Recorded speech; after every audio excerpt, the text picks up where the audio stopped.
Hi folks, Pete here from Ashton's Cars. Today showing you around a 2012 Jaguar XF. This is the 2.2 diesel luxury model. Brought out, these were I think it was about 2011 they brought the 2.2 out. It's a more economical XF essentially, 4-cylinder engine, whereas the 3 litres and the 2.7s that came previously were a 6-cylinder. So this has got a 4-cylinder diesel in it, same engine that you get in the XE Jaguar and also in the Land Rover Freelander 2. It's a good engine. It's quite refined as well. It doesn't feel as if you've been sort of, the luxury element's been taken away from the car when you're driving it. Obviously, it's a little bit more vocal when you push it than the 6-cylinder, but you do get a massive benefit in fuel economy. This particular car being capable of over 45 miles per gallon. So a very good balance here if you're looking for a big executive style car, but you don't want to be paying big executive style running costs for it. These are, definitely the sort of happy medium between those two things. This car that you're looking at now has done just over 140,000 miles, and it really is testament to how well put together these XFs are. I've sold loads of these and I've never had a day's trouble with them. And this particular car, very, very clean looking. Doesn't look as if it's had a hard life. It has got a full service history though, I will add. It has also had its cambelt done. If you're looking at a higher mileage XF, or just any XF now that's over 10 years old, because they are in that sort of age group, make sure that you've got some history, and make sure as well, very important, you've got the cambelt done on the car, because that's quite a costly job. So the cambelt was done on this about 12 months ago, and we've got the full service history for it. It's a piece of a thing, I think. It looks really good in black. It's also got the black interior, the black leather, which I always find tends to be the one that people want. Does tend to wear a little bit better than the lighter colours, and also doesn't show up the marks as easily, so it tends to be a bit more user friendly. Just coming down the side of it, I think even though this car's 11 years old this year, it's still a very good looking car, isn't it? Obviously the XF originally was similar outline to this, but this was a revised model that came out in 2011, and it's got the nicer lights. If you're looking at older XF, you'll see they've got more of a round sort of light coming up at the top there. The facelifted models like this have those slightly sleeker looking lights. They're like an LED and xenon combination light in there as well. Really good nighttime visibility with these. You've got the gills on the side of the car, which I think are a nice neat feature on this particular car. You can actually get the chrome strip that covers the whole thing, which you can buy should you want to show them off a little bit more, but this car's completely standard. It is a luxury spec, this one, so you don't have the bigger wheels on it, but in my opinion that's not a bad thing, because it rides so much better with these 17-inch alloy wheels on it. I was driving a sport model previously, and it's notably different. Even though my sport was a 3 litre, this car is smoother because it's got these smaller wheels with a bigger sidewall tyre on them, and it does make it very, very pleasant, and it cushions you from the bumps in the roads quite well. Showing you the boot. It's a huge boot space on it. I guess the opening's not the biggest, but once you're in there it's very deep. It goes back a hell of a long way, as you can hopefully see there, so you're not short of any room in this car. It is a properly big car, similar in size to a 5 Series BMW or an E-Class Mercedes, both of which we sell quite frequently as well. Come down the side of the car just to show you the rear compartment on it. I do like the materials in the Jag. It does look very classy in there. You've got rear ventilation as well, as you can hopefully see. Obviously that makes it a little bit more pleasant for folks in the back. A previous owner's also fitted these little sort of rubber mats inside the door innards and in that little tray there where the air vents are, which say XF on them. It does look quite cool, and it matches the interior lighting of this car at night, because it is that sort of light blue colour that you get in the door inserts. It looks very, very fetching indeed. We've got an armrest in the back that's got cup holders built into it, and we've got some little door pockets in the back as well, so plenty of space there. Obviously loads of room for a family of 5 in here. It's a properly big car, this. And moving on to the front, beautiful layout in here. Great dashboard layout. I love the way the interior looks on an XF, and I'll show you it all up and running in just a second. But just to show you, even after 140,000 miles, there is not really any wear at all in that seat. The bolsters are still good on it, they're not worn, the leather is unworn. I challenge you to find me a Mercedes with 140,000 miles that looks as good as this inside. And that's probably contrary to what a lot of people will tell you, because they'll say that Mercedes' German cars are better quality. Not necessarily, guys, not necessarily.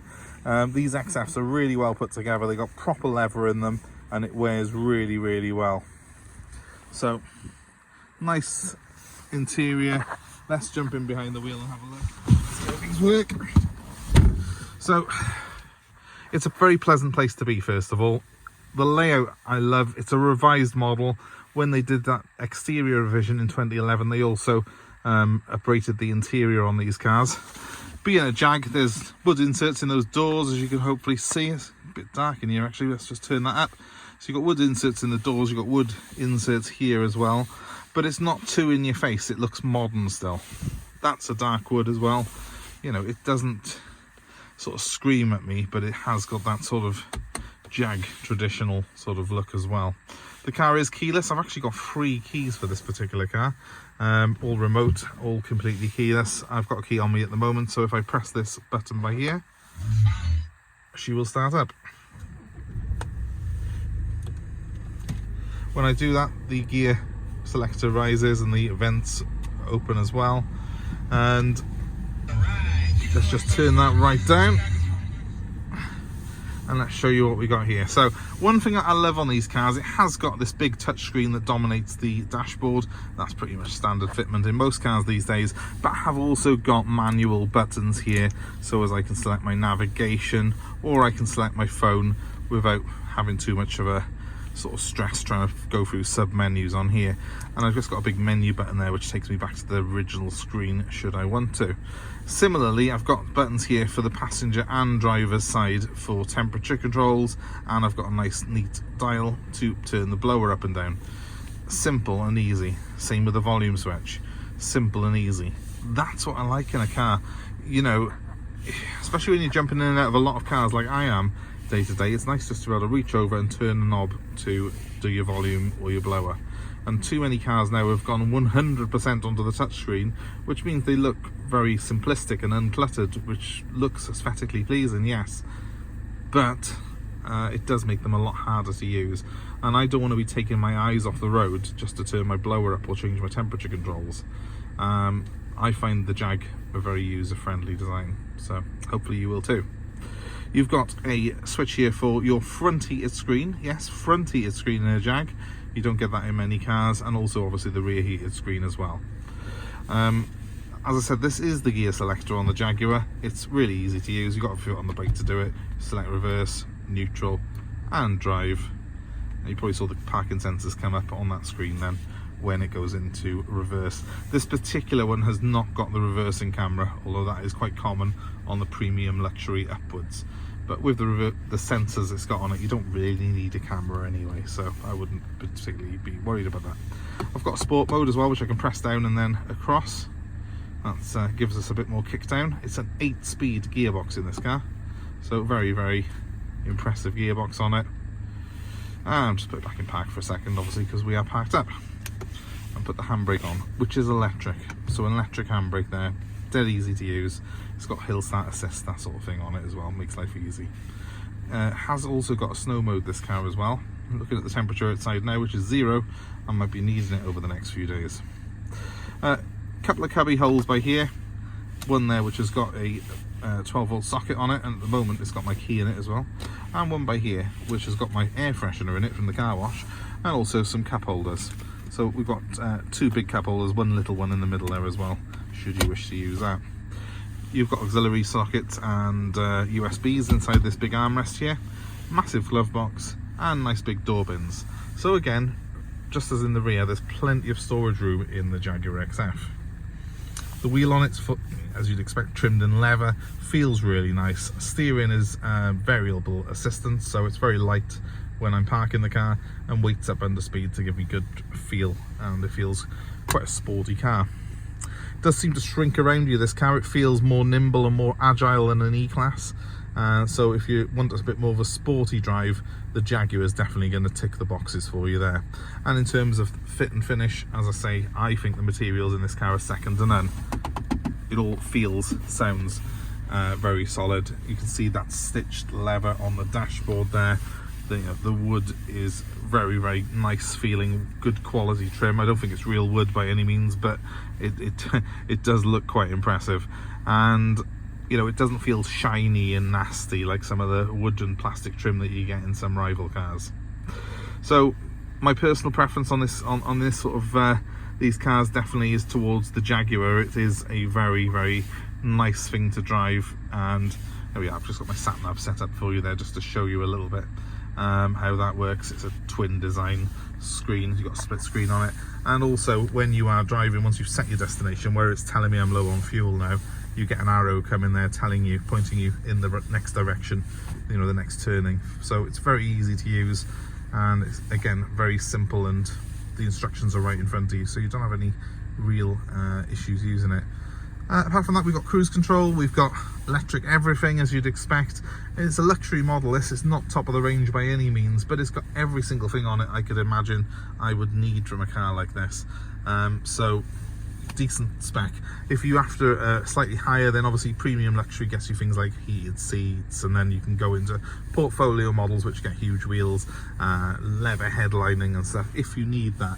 But quite honestly, this car is very, very good quality, and from the exterior, you know, it does ping at you because it's a Jag, it's black, it's sleek looking. The chrome, I think, shows up really, really well on a black car as well. So personally, I do like these cars in a nice dark colour like this. You can't beat black on a Jag. That chrome gets lost if you're looking at silver ones and lighter coloured metallics, whereas in a black it really does ping at you. The wheels, the chrome, those gills on the side, it is the colour for this car in my opinion. But if it's something that you're interested in, you can feel free to give me a call, or even arrange to come and see it yourself. My number is 07932 873 646, and the Jaguar is available for nationwide delivery, so we can take this anywhere in the country for you, should you wish to have delivery of it. And we're happy to take your old car in part exchange, so let me know what you've got. I'll work out a price, and also work out a price for delivery for you. So give me a call on 07932 873 646. Thanks ever so much for watching our video. Please give us a like, a share, and please subscribe to our channel for more car buying advice and more cars we have available for UK delivery, just like this Jaguar. Have a great day wherever you are, and thanks for watching. Goodbye.